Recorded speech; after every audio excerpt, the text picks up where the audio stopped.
Rere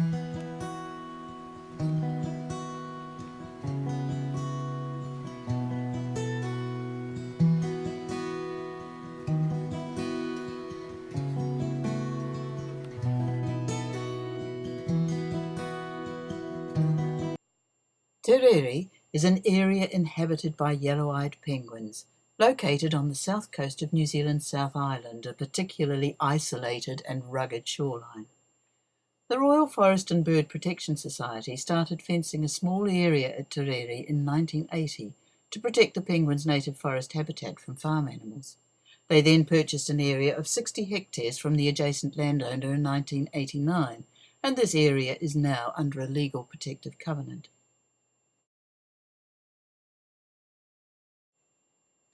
The approach to Rere by land is through farmland, which was created in the 1980s from cleared forest.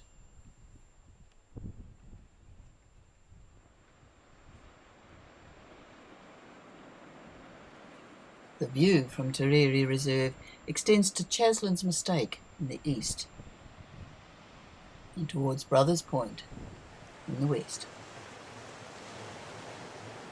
As evening approaches, the yellow-eyed penguins start coming home from their day out feeding at sea.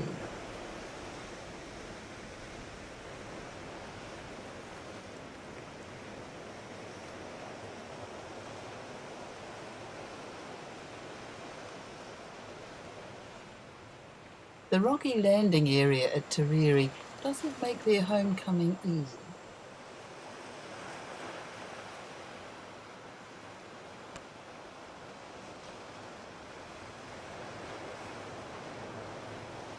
But after they've landed, the penguins often gather together to socialise.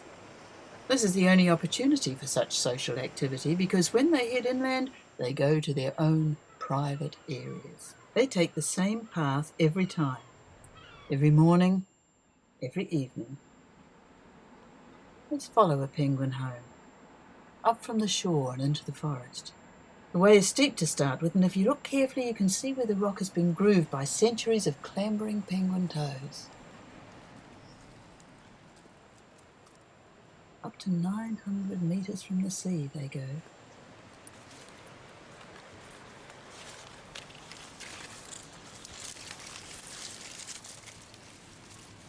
Further in, the ground starts to level off, and this makes their journey a little easier.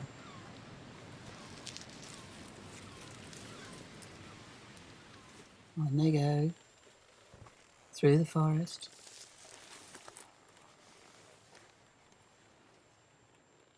through the undergrowth, through dense tree fern and flaxy areas, till they reach their private roosting place. And this is where it spends the night with its long-term partner. Well, once it's found one.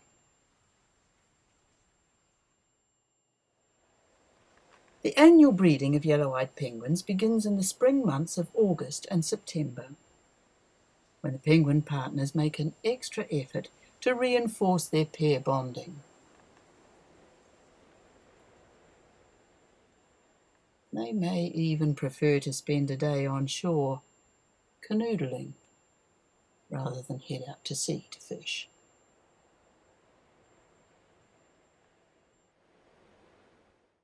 Next, they choose their nest site. This is often a favourite spot from previous years, but it's always private and tucked into a protective surround. And it's out of sight of any other nesting pair.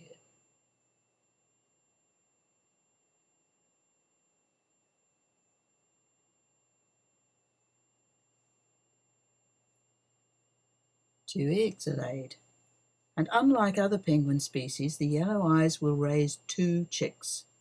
Their success rate will depend on whether the food supply is good, and of course there may be other problems such as disease or undue interference from predators, stoats, rats or dogs, or from farm animals or humans. Both parents share this month-long incubation, and when the chicks hatch, they are carefully nurtured by both parents, who take turn about with the fishing, and the caring tasks. They're changing guard at the penguin nest. The penguin, who is returning from a feeding trip at sea, brings a special gift to its partner.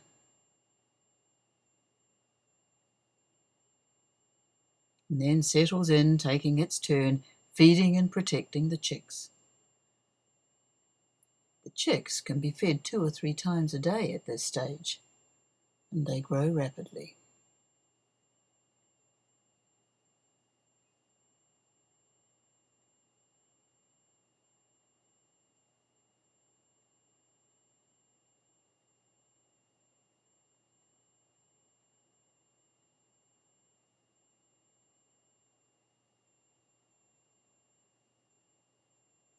Before too long, the fluffy, pear-shaped chicks will weigh more than their parents, and by mid-January the chicks are big enough to look after themselves. Both parents must constantly be making the journey back and forth from the sea to get enough fish to feed their hungry youngsters.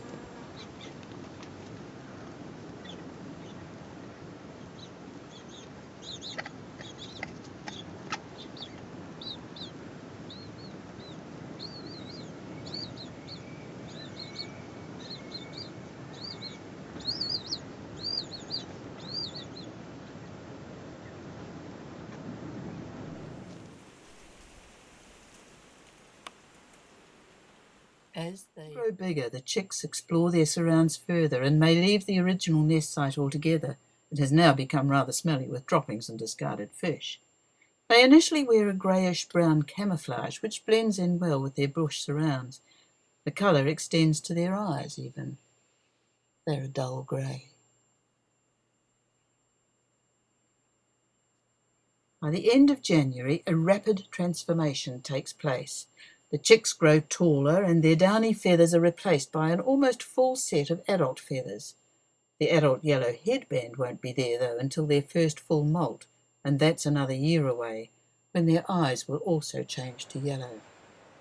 In the meantime, the juveniles laze around in the forest, getting fat. This luxurious teenage stage is short-lived, though, because towards the end of February their parents start to exercise tough love. The parents, having had a long period of devoted chick rearing, need to attend to their own needs and fatten up before the molt period arrives in early autumn. So they limit the food that they give their kids and send the message, "Fend for yourself." The juveniles struggle, making their first big independent decision, but eventually hunger and instinct drive it closer and closer to the shore. Its mind now made up, the juvenile penguin throws itself at the sea. And in the next few minutes, it learns to swim and is gone. For months. And maybe, or maybe not, it will one day return to its birthplace. Where do they go? Let's see. We're only learning about this now. We're uncertain where the juveniles go for their first 6 months, but adults have been tracked with radio tracking devices showing daily foraging trips of up to 30 kilometres offshore. This map from Whenua Hou shows a 2-day trip of 50 kilometres. It all depends on where the food is and when it is seasonably most abundant. Otago and Southland's yellow-eyed penguins may swim out to the edge of the continental shelf and dive as deep as 120 metres to feed near the sea floor. They head to the meeting place of warm and cool waters. This relatively warm Southland current and the cooler waters from the sub-Antarctic. This mixing zone is rich in food resources with abundant squid and small fish. There are about 3,000 to 4,000 yellow-eyed penguins in the world, and all in this southern region of New Zealand. The 80-plus penguins of Rere are a significant portion, and there is no doubt that they know their special place well, both out at sea and on the land, as they live there 20 and more years, coming and going.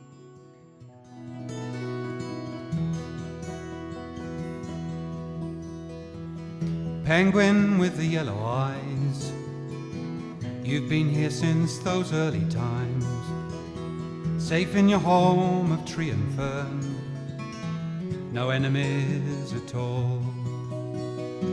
1,000,000 years in wave and kelp, you never needed any help.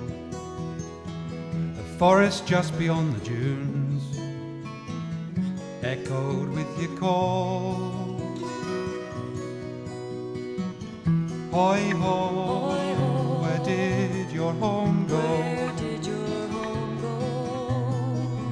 Hoi ho, where are the trees? Hoi ho, where did your children go? Hoi ho, lost in the sea.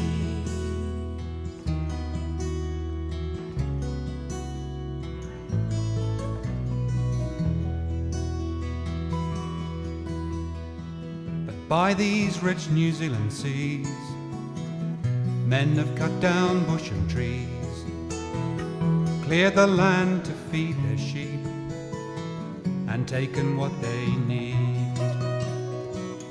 Left you without home or shade, asking why your numbers fade.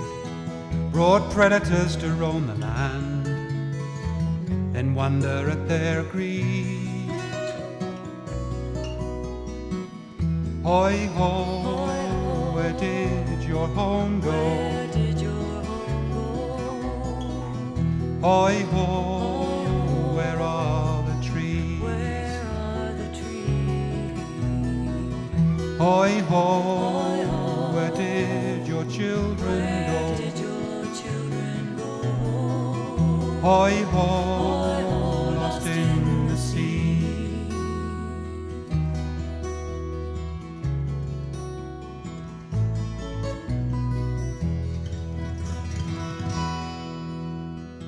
And out at sea you get no rest from dangers lurking round your nest, as choking in the drifting nets you watch your friends all drown. Swimming out so far from shore, you find your food is there no more, as fishing fleets from foreign lands rape the oceans round. Hoi ho, where did your home go? Hoi ho, where are the trees? Hoi ho, where did your children go? Hoi ho.